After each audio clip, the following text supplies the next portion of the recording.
In the previous class, we have gained an insight into the working of continuously tunable dye laser, regarded as one of the most important and popular liquid lasers. And after gas and liquid lasers, the next in line is solid state lasers. Beginning from this class, we will explore the principle of working of solid state lasers in the next few classes. As a rule of thumb, the solid state medium that performs as a laser usually has two components: the light emitting atoms, which we'll abbreviate as LEA,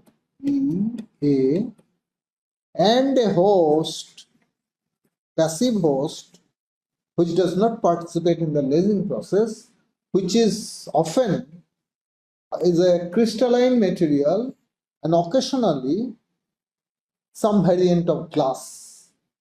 And these light emitting atoms are actually embedded in the host. These are the light emitting atoms which are embedded in the host. But obvious question that arises is, why do you need such a host for the operation of solid state lasers? You see, the host performs many crucial roles which are instrumental in the operation of solid state laser. First and foremost, it holds the light emitting active atoms firmly in place, and then it allows unrestricted passage of both the pump and the emitted light. You see, the pump light should be able to travel through the host, and as it travels, it interacts with the light emitting atoms, causing their excitation, which is prerequisite for the creation of population inversion. And once the excited atoms emit light, and you have placed this medium, active medium, in which population inversion has been created in a cavity, then this light should be able to oscillate back and forth inside the cavity. So the host must be transparent to this light, and only then there will be amplification of this light inside the cavity through stimulated emission of radiation, and so a part of the light will be emitted as its output. And also there is another important function of this host material. We now know very well that the fraction of the pump energy that is not converted into laser light is eventually realized as heat, and the host therefore must have adequate thermal property to rapidly conduct this heat onto the surface. So these are the three most important roles that the host material plays, and that makes the performance of a solid state laser all right. There exists a bit of ambiguity in naming solid state lasers. See, there exists no well-defined rule for the naming of a solid state laser, and this often results in a great deal of confusion. For instance, the Nd-Yag, in which neodymium atom is embedded, doped into Yag crystal, and which is one of the most common and widely researched solid state laser, this is often referred to as just Yag laser, while the same Yag can be the host of many more lasers such as polonium, erbium, tholium, etc. So they also can be doped in the same Yag, And while if we say Yag laser, it essentially refers to Nd-Yag laser. So these are some of the ambiguities. And as a matter of fact, the very first laser, namely the ruby laser, that is essentially a chromium doped alumina, that is chromium doped alumina laser. In this case, this is the host and this is the light emitting atoms. And this is actually named after the natural gem, that is ruby, even though the host here is a synthetic sapphire. So you can appreciate the great deal of ambiguity that is prevalent in naming solid state lasers. And the story doesn't end here though. There is ambiguity. There is also ambiguity in grouping a laser into solid state. Grouping a laser into solid state laser is also no less ambiguous. A glaring example is the case of semiconductor. This is a semiconductor in the language of physics is an electronic solid state device that can conduct electric current. A semiconductor laser should therefore be classified as a solid state laser. However, in the context of laser physics, the active medium of a solid state laser is essentially a dielectric, that is the host into which the light emitting atoms are doped, embedded, is a dielectric, and hence it doesn't conduct electricity, unlike the semiconductor. Identifying the semiconductor laser as a solid state laser would thus be truly a misnomer. Now, as the active medium of a solid state laser is essentially insulated, a solid state laser therefore has to be necessarily optically pumped and cannot be electrically pumped because it is insulated. It doesn't conduct electricity. For instance, the ruby laser that Meiman operated in 1960, as you know, was pumped by flash lamp, light emitted by a flash lamp. A semiconductor laser, in the jargon of laser, can, if at all, be called an electrically pumped solid state. It will be appropriate. It will therefore be appropriate to study semiconductor laser independently and should not be clubbed with the general solid state lasers. An elementary knowledge of semiconductor physics is prerequisite to understand the mechanism of creating a population inversion in a semiconductor when it is driven by electric current. We will therefore study semiconductor laser, the most important of all lasers that operate today, separately, and will not combine it with solid state. You see, the discovery of lasing in chromium doped in sapphire, that is the ruby laser, essentially led to a proliferation activity. Why? This essentially was the result of bringing to light more such atom host combinations for achieving amplification of light.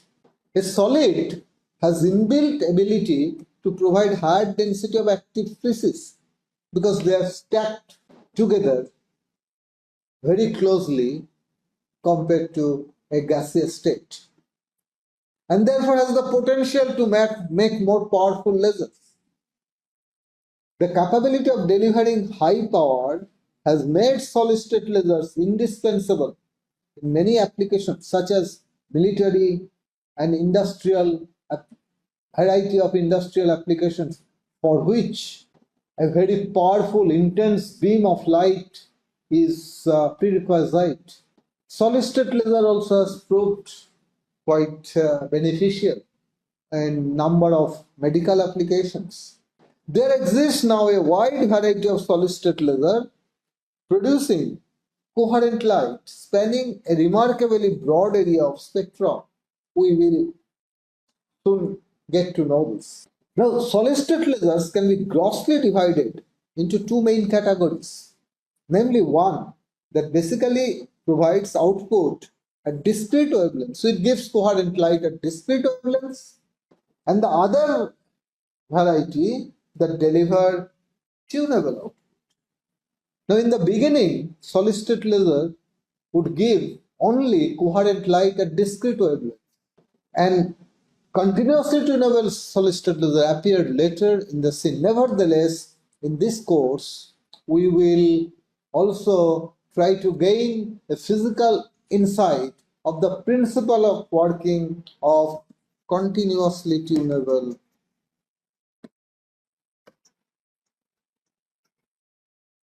solid-state lasers. This table gives some example of solid-state laser that provides coherent light at discrete wavelengths. As you can see, the active species can vary, there can be number of active species such as chromium, neodymium, erbium, holmium, thulium, etc. And there can be also variety of host materials. However, you can see that neodymium can be embedded in a variety of hosts. And while you can see that Nd-Yag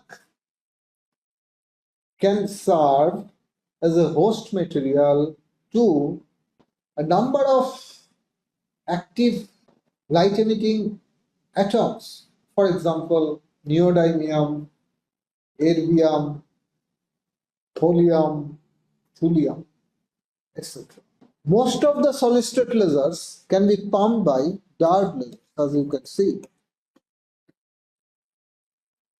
And some lasers can be pumped by both flash lamp and darts. However, the ruby and some glass lasers can be pumped only by flash lamp. And these are the wavelengths, discrete of course, of these solid-state lasers. This shows some of the continuously tunable solid-state lasers. As you can see, titanium sapphire laser, the light emitting atoms here are titanium and the host is sapphire, it is Al2O3. It provides continuously tunable output over a very wide range, spectral range, from 660 nanometer to 1100 nanometer, almost the red end of the visible light to quite down to the infrared. This can be pumped not by a flash lamp, it can be pumped by another laser.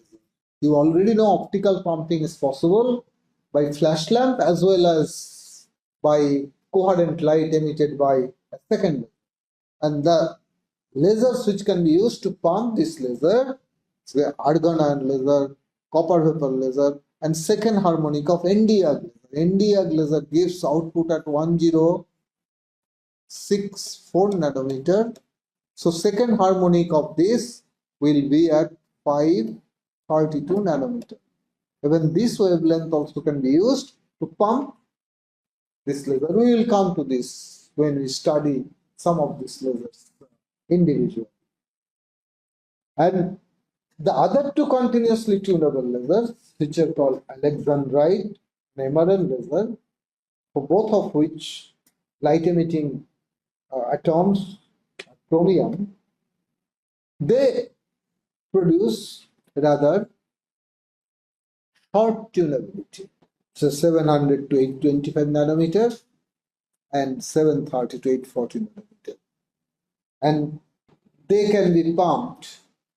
The Alexandrite laser can be pumped by both diode and flash lamp, while chromium laser can be pumped only by flash lamp. You see, the methodology of operation, working of all the solid state lasers, most of the solid state lasers are qualitatively similar. Therefore, we, as a representative example, we only consider the working of Nd-Yag, which is one of the most versatile and popular and important solid state laser. However, we know that ruby laser has the disadvantage of being a 3-level laser. And in contrast, neodymium laser is a 4-level system, 4 energy level system, and therefore outperform ruby and any other 3-level lasers.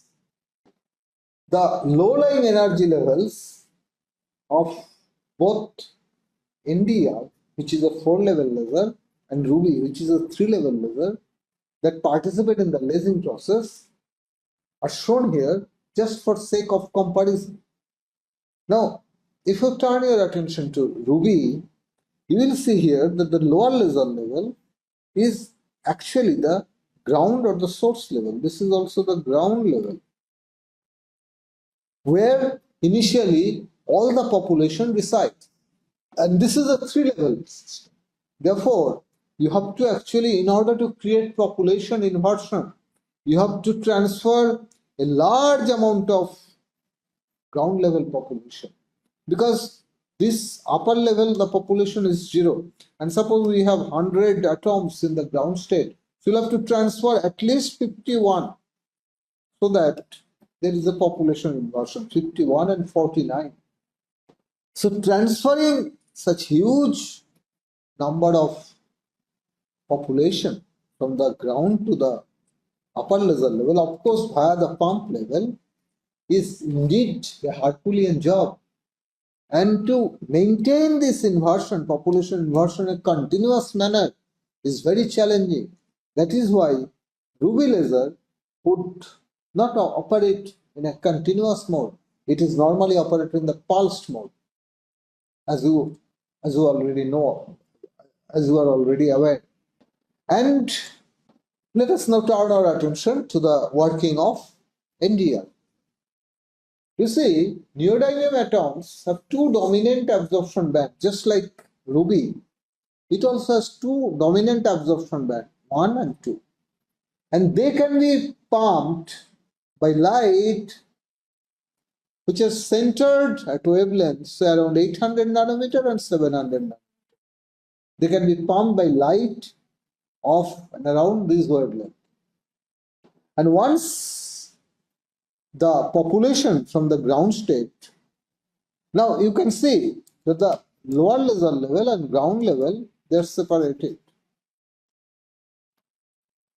So lower laser level is practically empty. There is no population in the lower laser. Now, as the atoms are transferred to the pump bands, either this or this, they will quickly drop down to upper laser level, which is a metastable state. Metastable state. And while doing so, part of the excitation energy is actually released, rapidly released, non-radiatively to the crystalline lattice.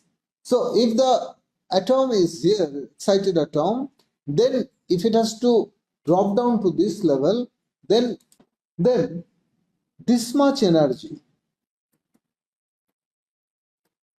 has to be rapidly relaxed, rapidly released to the crystalline lattice. And if it is transiting from this pump level to the upper laser level, then the energy that has to be released is this much energy. The lasing transition occurs at 1064 nanometer in the case of Yag host. When neodymium is doped in Yag, then the emission wavelength is 1064 nanometer. The population arriving at the lower laser level as a result of lasing quickly relaxes to the ground state, again non-radiative way, and becomes available for continuation of the lasing process further. It is now again available for being pumped and continuation of the process of lasing. Now, how do you pump Nd-Yag lasers? As you know, historically the pumping of a solid-state laser by a flash lamp has preceded dart laser pumping by several decades, because in the beginning dart laser did not exist. So in the beginning the solid state laser used to be invariably pumped by flash lamp. However, irrespective of the method of pumping, it would always be advantageous to ensure the most efficient utilization of all the pump photons. The host material is actually a rod shaped, often resembling a small pencil, like this. Therefore, so your host material is a cylindrical tube resembling a pencil in size. Now, pumping this would be using dart laser, that is a pumping source which gives you directed beam of light, would be quite advantageous, because this light can be easily guided into this. The light can be easily guided into this, and it will have a good spatial overlap with the embedded light emitting atoms. So there will be good spatial overlap. And you can also use a dart laser, choose the wavelength of the dart laser in such a way that there is a good overlap between the dart laser emission wavelength and the absorption center of the active light emitting species. They will have to absorb light before they emit their own light. So suppose the absorption feature is like this. This is a wavelength, absorption wavelength is lambda 0. So you should choose a diode whose wavelength also should match as closely as possible this. And because dart laser's emission width will be very narrow, it is after all a laser, so its emission width will be narrow, so there will be a good spectral match as well, spectral overlap. So if you use a dart laser to pump a solid state laser, there will be both spatial overlap of the pumping light and the atoms, those are to be pumped, and also spectral overlap, that is frequency matching of the emission of the dart laser and the absorption of this atom. So when a solid state laser is pumped by dart laser, it is expected that it will perform quite efficiently. Now in contrast, thus dart laser has a decided advantage, as it gives out well-directed beam of light having an adequate spectral match with the absorption of the active species. In contrast, the broadband emission of a flash lamp, on the other hand, is non-directional. It emits light in all possible direction around the flash lamp and has also poor spectral match with the active medium's absorption. You see, now consider now the case of a flash lamp. So flash lamp, of course, you cannot put the flash lamp here. We know that the flash lamp has to be pumped through the site. It cannot be used to pump to the end. So flash lamp will emit light in every direction. So not all the light can be utilized. And to make best use of it, you have to keep this inside a cylindrical enclosure, reflect this light and all such things. But on top of that, the emission width of the flash lamp, it will be much wider. While the absorption feature is just into it, falls quite inside. So, lot of photons, these photons which are here outside this absorption domain would simply escape unabsorbed. It cannot be absorbed because there is no frequency matching. This light cannot be absorbed by this because the absorption feature does not match with this frequency. Thus, it is obvious that the pump geometry employed in the operation of a lamp pump solid state laser differs widely from a dark pumped system. I think I will end here today, and tomorrow we will begin from different pumping schemes of solid state laser. That is, when it is pumped with a flash lamp and how it differs when it is pumped with a dark laser.